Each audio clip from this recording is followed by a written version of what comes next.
কাৰণ আপোনালোকে দেখিবলৈ পাইছে যে শৃংখল চলিয়াহঁতে এতিয়া তেওঁলোকৰ মানুহক হেংদান দিব বিচাৰিছে আৰু আমি বিচাৰিছোঁ হেংদান নহয় আমাৰ সংখ্যালঘু ল'ৰা ছোৱালীসকলে এতিয়া কলম আৰু কাগজ উঠাই ল'ব কিতাপ উঠাই ল'ব আমি কলমেৰে যুদ্ধ কৰিম আৰু শৃংখলতে তেওঁলোকে হেংদানেৰে যুদ্ধ কৰক এইখিনি কথা আৰু আগন্তুক দিনত নেমচে ৰাজ্যজুৰি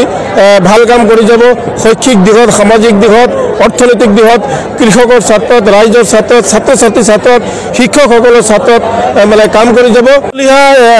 নিজৰ গাটো মানে কেনেকুৱা এনে ডাঙৰ যুদ্ধ কৰিবলৈ বিচাৰে যুদ্ধ কৰিব শৃংখল চলিয়াৰ ক্ষমতা আছে নেকি ইমান যদি কোনোবাই মুছলমান ল'ৰাই যুদ্ধ কৰাৰ কথা ক'লে হয় হেংদান লোৱাৰ কথা ক'লে হয় কাৰোবাক ওচৰতে দিলে হয় তেতিয়াহ'লে কিন্তু অসম চৰকাৰ বা অসম আৰক্ষীয়ে কিন্তু গ্ৰেপ্তাৰ কৰিলে হয় কিন্তু শৃংখল চলিয়া মুছলমান হোৱাৰ বাবে শৃংখল চলিয়াক আজিলৈকে আৰক্ষীয়ে কোনো ধৰণে গ্ৰেপ্তাৰ কৰা নাই কিয় গ্ৰেপ্তাৰ কৰা নাই সেইটো কিন্তু প্ৰশ্নবোধক কথা গতিকে শৃংখল চলিয়া হাঁহি থাকে কান্দি থাকে শৃংখল চলিয়া যুদ্ধ